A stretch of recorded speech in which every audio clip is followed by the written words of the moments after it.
நான் எஸ்சின்னு தெரிஞ்ச பிறகு அதோட அவாய்ட் பண்ணுவேன். என் கூட வந்து குழந்தை பெற்றுக்க மாட்டேன், எங்கள் வம்ச கொடியா அழுந்துரும், கீழ் ஜாதி வயிற்றுல என் குழந்தையா அப்படின்னு சொன்னார். இதே மாதிரி ஒரு வருஷம் கிட்ட என் தாலி கட்டாமல் அப்படியே வச்சுருந்தாரு. எங்கள் ஜாதியில் வந்து அடிமட்டத்தில் இருக்கிறவங்களும் மஞ்சள் கயிறு கட்ட மாட்டாங்க, நீ செத்துரு, நான் செத்த பிறகு நான் கட்டுறேன் அப்படின்னு சொன்னான். ஜெய்பீம் சென்னை திருநின்றவூர் பெரியார் நகரில் தன்னோட பெற்றோரோட வசிச்சுட்டு வராங்க வைஷ்ணவி பிரியா. இவங்க தலித் சமூகத்தை சேர்ந்தவங்க. அதே பகுதியை சேர்ந்த பாலாஜி நகர், பொன்னம்மாள் நகரை சேர்ந்த பிற்படுத்தப்பட்ட சமூகத்தவரான முரளிதரன் மீனாட்சி அவரோட பையன் சுதீரை காதலிச்சுட்டு வராங்க. நான் திருநின்றவூர், என் ஹஸ்பண்ட் நேம் வந்து சுதீர். மேரேஜ் ஆகி 2 வருஷம் ஆகுது. மேரேஜுக்கு முன்னாடி என் ஹஸ்பண்ட் இன்ஸ்டாகிராம் மூலியமாக தான் எனக்கு பழக்கம். ஃபஸ்ட்டு அவர் தான் ஃபஸ்ட்டு மெசேஜ் பண்ணார், ஃப்ரெண்டாக தான் பேசுகிறோம், அதுக்கப்புறமா தான் லவ் பண்ணுறோம் அப்படின்னு சொல்லி அவர் தான் லவ் பண்ணுறேன்னு சொன்னார். அவர் ஊர் பார்த்திங்கன்னா திருநின்றவூர் தான், ஆனால் என்கிட்ட லவ் பண்ணும்போது நிம்லிச்சேரின்னு சொன்னார். கொஞ்ச நாளைக்கு அப்புறம் வைஷ்ணவி பிரியா ப்ரெக்னென்ட் ஆகுறாங்க. இதை காதலர்கிட்ட சொல்ல போகிறப்ப தான் அவரோட சாதிய மனம் அவங்களுக்கு வெளிப்படுது. சாதிய காரணம் காட்டி வைஷ்ணவி பிரியாவுக்கு அபார்ஷன் பண்ண சுதீர் ஏற்பாடு பண்ணுறாரு. ஆனால் இதை ஏற்க மறுத்த வைஷ்ணவி பிரியா ஆவடி காவல் நிலையத்தில் போலீஸ் கம்ப்ளைண்ட் ஃபைல் பண்ணியிருக்காங்க. இதுக்கப்புறம் தான் வேப்பேரி பெரியார் திடலில் வைஷ்ணவி பிரியாவை சுதீர் ரெஜிஸ்டர் மேரேஜ் பண்ணியிருக்காரு. கல்யாணமாகி 10 நாளுக்கு அப்புறமா நம்ம 2 பேரும் ஊர் அறிய 2 வீட்டு சம்பந்தத்தோட கல்யாணம் பண்ணிக்கலான்னு சுதீர் வாக்குறுதியும் கொடுத்துருக்காரு. இதனால வைஷ்ணவி பிரியா வீட்டில் கல்யாணத்துக்கு ஏற்பாடு பண்ணியிருக்காங்க. கல்யாண பத்திரிக்கையும் அச்சடிச்சிருக்காங்க.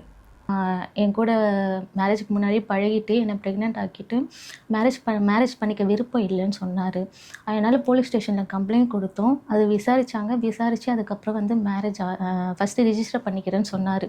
ரிஜிஸ்டர் ஆன பிறகு அதுக்கப்புறமா சொந்தத்துக்கெலாம் சொல்லி மேரேஜ் பண்ணுறதுக்கு அவர்கிட்ட கேட்டப்போ, நீங்கள் ரெடி பண்ணிங்க, நான் வீட்டில் பேசிட்டு சொல்கிறேன்னு சொன்னார். அதுக்கப்புறமா மேரேஜுக்கு ரெடி பண்ண பிறகு மேரேஜுக்கு ஒரு வாரத்துக்கு முன்னாடி வந்து திருச்சிக்கு வேலை விஷயமா போகிறேன்னு சொன்னார். அதுக்கப்புறமா மேரேஜ் 2 நாள் முன்னாடி வந்து எனக்கு மேரேஜில் விருப்பம் இல்லை, நான் உங்கள் ஃபேமிலி கூட சேர்ந்து பண்ணிக்க மாட்டேன் அப்படின்னு சொன்னார். திரும்பவும் போலீஸ் ஸ்டேஷனில் போயிட்டு கம்ப்ளைண்ட் கொடுத்தேன், இது மாதிரி மேரேஜ் பண்ணிக்க மாட்டேன்னு சொல்கிறாருன்னு சொன்னதுக்கு அவரை சம்மன் கொடுத்து வர வச்சு பேசினாங்க. என் மாமியாரையும் வர வச்சாங்க. அவங்க என்ன சொன்னாங்க, நான் சேர்த்துக்க மாட்டேன் அப்படின்னு சொன்னாங்க. என் வீட்டில் வந்து நாங்கள் உங்கள்கிட்ட கலந்து பேசுகிறோம் எது வந்தாலும் அப்படின்னு, நீங்களாம் வேற ஆள், நீங்களாம் என் வீட்டாலாம் வரக்கூடாது அப்படின்னு சொல்லிட்டாங்க. அதோட என் ஃபேமிலியும் யாரும் போகல. அதுக்கப்புறமா இந்த பையன் என் மாமியார் சேர்த்துக்க மாட்டேன்னு சொல்லிட்டாங்க. என் ஹஸ்பண்ட் வந்து என் வீட்டுக்கும் வர மாட்டேன்னு சொல்லிட்டாரு. நான் தனியாக கூட்டின்னு போயிடுறேன் அப்படின்னு சொல்லிட்டாரு. அதோடு தான் தனியாக வந்து வேசார்பாடியில் வீடு பார்த்து 2 வருஷம் இருந்தோம். அங்கே போலீஸ் ஸ்டேஷனில் தாலி கட்ட சொல்லி கேட்கும்போது அவர் என்ன சொன்னார், நான் எதனா கோவில் பார்த்து தாலி கட்டுறேன், கட்டி கூட்டின்னு போகிறேன்னு சொன்னார்.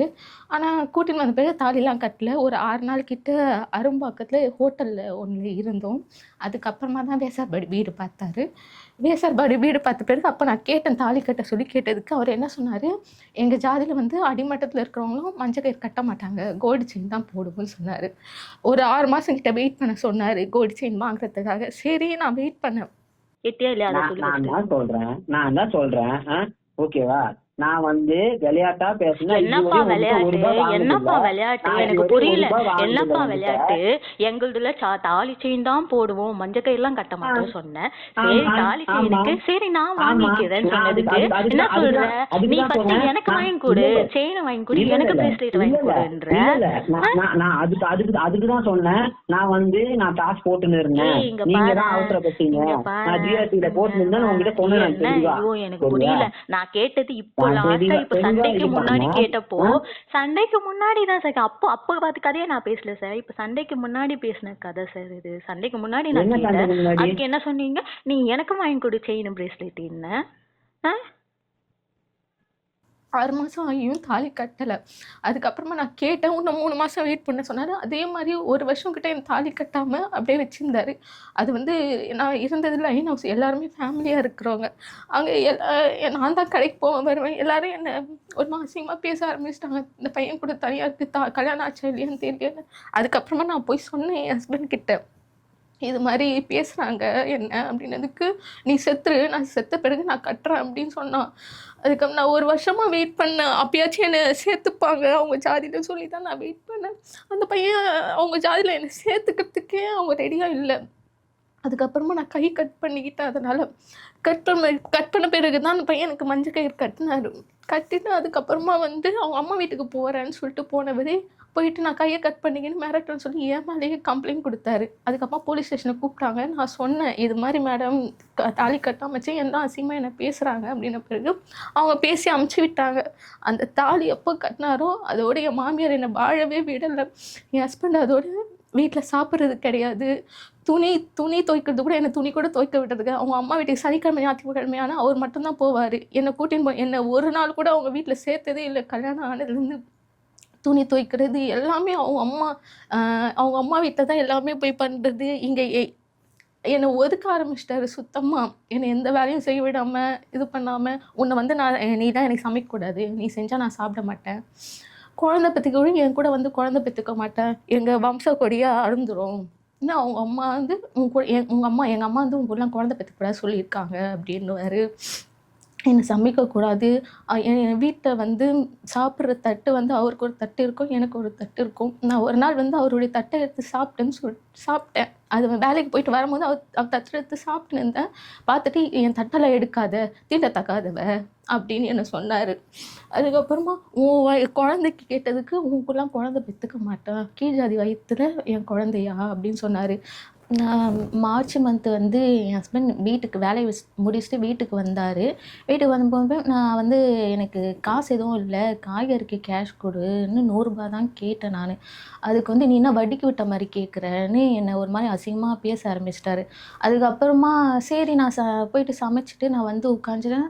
உன்னை அக்யூஸ்ட் ஆக்குறேன் பார்க்குறியா, உன்னை அக்யூஸ்ட் ஆக்குறேன் பார்க்குறியான்னு மிரட்டினாரு. நான் என்ன அக்யூஸ்ட் ஆக்குவேன், என்னை இது மாதிரி தான் மிரட்டுறது, உன்னை அக்யூஸ்ட் ஆக்கிட்டு தான் போவேன், இல்லைன்னா உன்னை தப்பான பொண்ணுன்னு சொல்லிட்டு இது பண்ணிட்டு போவேன், இதே மாதிரி மிரட்டுவார்.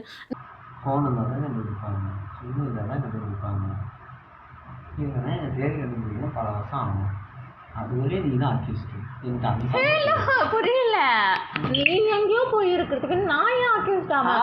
போனை மாத்தினா என்ன மாத்தினா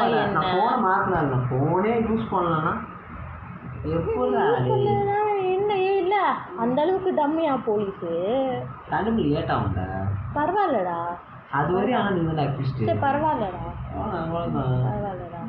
நீ அப்படி பண்ணா நீ பண்ணிக்கோங்க அப்படின்னு சொல்லி மிரட்டினாரு. நான் அதனால் நான் கேட்டேன், என்னத்துக்கு இது மாதிரிலாம் சொல்லின்னு இருக்கேன்னதுக்கு என்னை அடிக்க ஆரம்பிச்சிட்டா. அடித்து என் காதில் கம்பல் உடைச்சி, கையில் வலையிலலாம் உடைச்சி ரத்தம் வர ஆரம்பிச்சு. ரத்தம் வந்துச்சு. அவர் பாட்டுன்னு ஃபோன் ஒன்று இருக்கார். நான் கேட்டேன், என்னத்துக்கு இது மாதிரி அடித்தேன் அப்படின்னு கேட்டதுக்கு திரும்பவும் அடிக்க வந்தப்போ அவருடைய செயின் அறந்துருச்சு. அந்த செயின் அறந்ததுக்கு உன் கூட நான் வாழ மாட்டேன்னு சொல்லிட்டு கிளம்பி 1 மணிக்கு நைட்டு கிளம்பி போயிட்டாரு. அதுக்கப்புறமா சரி நான் கோச்சிங் தானே போயிருக்காரு வந்துடுவாருன்னு சொல்லிட்டு நான் வெயிட் பண்ணேன். அத்தனை நாள் நான் ஃபோன் பண்ணேன், ஃபோனே எடுக்கல அவர்.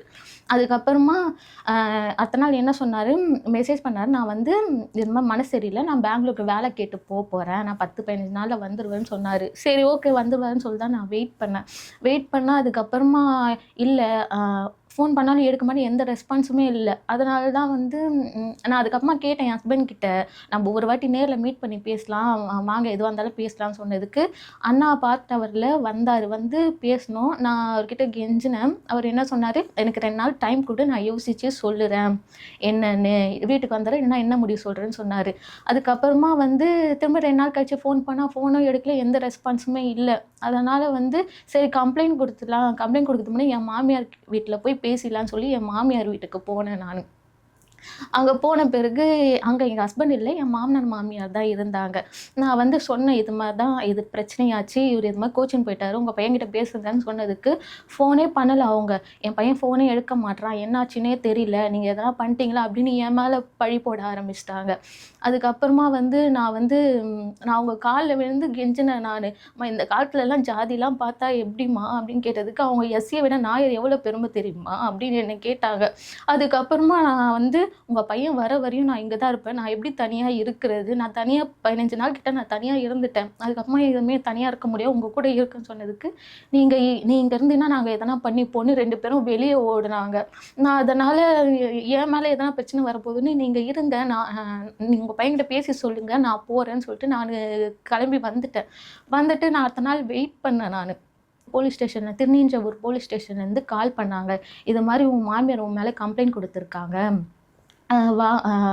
மாமியார் மருமக பிரச்சனை தானே வாங்கன்னு சொன்னாங்க. சரி நான் போனதுக்கு அதுக்கப்புறமா வந்து உன் மாமியார் வீட்டுக்கு நீ போயிருக்கக்கூடாது நைட்டு அப்படின்னு சொன்னால் நான் சொன்னேன், சார் இது மாதிரி என் ஹஸ்பண்ட் போயிட்டாரு, நான் அதுக்கு தான் சார் கேட்க போனேன், அவர் வந்து அவங்க அம்மா வீட்டுக்கு தான் போகிறேன்னு தான் சொல்லிட்டு போனார், அதனால தான் சார் நான் போனேன் அப்படின்னு சொன்னேன்.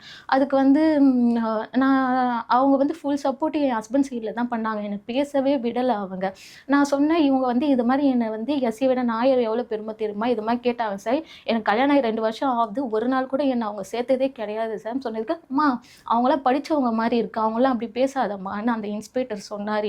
என்னை பேசவே விடலை அவங்க. அதுக்கப்புறமா வந்து இனிமேல் நீ மாமியார் வீட்டுக்கே போகக்கூடாதுன்னு சொல்லி என்கிட்ட ஃபோர்ஸ் பண்ணி எழுதி வாங்கினாங்க. ஸோ நானும் எழுதி கொடுத்தேன் என் மாமியார் வீட்டுக்கு போக மாட்டேன்னு சொல்லிட்டு. நான் எஸ்சிஎஸ்டி கமிஷனில் வந்து 6ஆம் மாதம் போல் கம்ப்ளைண்ட் கொடுத்தேன். அதை விசாரிக்க தான் செம்பியம் போலீஸ் ஸ்டேஷனுக்கு ஃபார்வர்ட் ஆச்சு. அங்கே அம்பிகான்ற போலீஸ் மேடம் வந்து விசாரணைக்கு கூப்பிட்டதுக்கு ஃபஸ்ட்டு நான் சொன்னேன் இது மாதிரிலாம் பிரச்சனையாச்சு, என்னை இவங்கெல்லாம் சேர்த்துக்கவே இல்லை, என் ஹஸ்பண்ட் இது மாதிரிலாம் பண்ணார் சொன்னதுக்கு அவங்க வந்து கேட்டாங்க. அதுக்கப்புறமா வந்து இது உண்மையா ப்ரூஃப் இருக்கா மேடம், இதெல்லாம் நடந்துச்சு, இவங்க இது மாதிரிலாம் பண்ணாங்கன்னு சொன்னதுக்கு ப்ரூஃப் இருந்தால் தான் இது பண்ணுவோம் அப்படின்னு சொல்லிட்டு என்னை அப்படியே அனுப்பிட்டாங்க. எதுவுமே பண்ணவே இல்லை, அன்றைக்கி அனுப்பிட்டாங்க. அதுக்கப்புறமா திரும்பவும் சாஸ்திரி பவனில் போய் சொன்னேன், சார் இது மாதிரி ப்ரூஃப் இருக்கா கேட்குறாங்க, உண்மையாக கேட்குறாங்க சார். அது மாதிரி சொன்னதுக்கு அப்புறமா அவங்க கால் பண்ணி பேசினாங்க, மேடம் ஒழுங்காக விசாரிச்சு ஒழுங்காக இது பண்ணுங்கன்னு சொன்னாங்க. ஏசிபி விசாரணை வச்சாங்க. ஏசிபி விசாரணையில் வந்து ஏசிபி என்ன சொன்னார், அந்த பையனுக்கு ஒரு சான்ஸ் கொடு, அந்த பையன் ஒரு வாட்டி பேசி பார்க்கலாம், ஒரு சான்ஸ் கொடு சொன்னாங்க. சரி ஓகே நானும் சைலண்ட்டாக இருந்தேன். அதுக்கப்புறமா பார்த்தா எந்த நடவடிக்கையுமே எடுக்கல, எதுவுமே பண்ணலை அவங்க. அதுக்கப்புறமா வந்து என்னை 1 மாதம் வரையும் என்னை அலைய தான் விட்டாங்க தவிர்த்து அவங்க எந்த நடவடிக்கையுமே எடுக்கலை.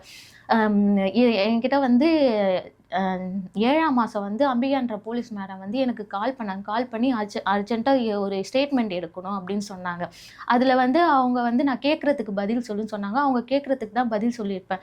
அதுலேயும் வந்து என் மாமியார் வீட்டுக்கு போனேன், என்னை வந்து இது மாதிரி எஸ்சி விட நாயர் எவ்வளோ பெருமை தெரியுமா அது மாதிரிலாம் என்னை கேட்டாங்க. அவங்க என்னை சேர்த்துக்கவே இல்லைன்னு சொன்னதுக்கு அதெல்லாம் போடவே இல்லை. மற்றபடி நார்மலாக வந்து ஒரு ஃபேமிலி ப்ராப்ளம் மாதிரி போட்டு வச்சுருந்தாங்க. அதுக்கப்புறமா நீ கொடுத்த கம்ப்ளைண்ட்டுக்கு ஏற்ற மாதிரி நாங்கள் எஃப்ஐஆர் போட்டிருக்கோம், வந்து சைன் போடுன்னு சொல்லி கூப்பிட்டாங்க. நான் போலீஸ் ஸ்டேஷனுக்கு நானும் என் அம்மாவும் போனோம். போயிட்டு எஃப்ஐஆர் காப்பியை படிக்க கேட்டதுக்கு நீ சைன் போடு நாங்கள் கொடுக்குறோம் எஃப்ஐஆர் காப்பி. அவங்க ரெடியாக கார்பன் ஷீட்லாம் வச்சு ரெடியாக வச்சுருந்தாங்க. நீ சைன் போடு நாங்கள் கொடுக்குறோன்னதுக்கு சரி சைன் போட பேர் கொடுப்பாங்க போலன்னு நானும் வந்து நான் படிக்க கேட்டேன், அவங்க படிக்க கொடுக்கல. நீ சைன் போடு நாங்கள் கொடுக்குறோன்னு என்னை ஃபோர்ஸ் பண்ணாங்க.